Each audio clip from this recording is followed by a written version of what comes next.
రాజధాని ఢిల్లీలో neat paper leak పై ఆందోళనలు కొనసాగుతున్న వేళ హాట్ కామెంట్స్ చేశారు AP deputy CM Pawan Kalyan. ఆయన ఏమన్నారు చూద్దాం.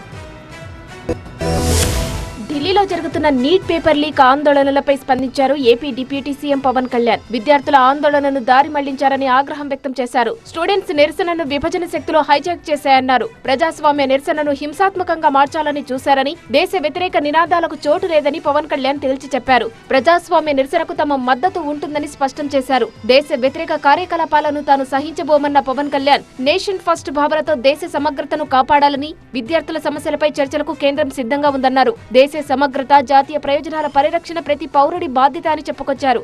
ఈ విభజనవాదాన్ని సృష్టిస్తున్నారు, లేదంటే ఇలాంటి పరిస్థితుల్లో మనం దాంట్లో భాగస్వామ్యం కాకూడదు. దాంట్లో మనం ఎంత ఎదురెడ్డి పోరాడాలని చెప్పడానికి దీని తాలూకు.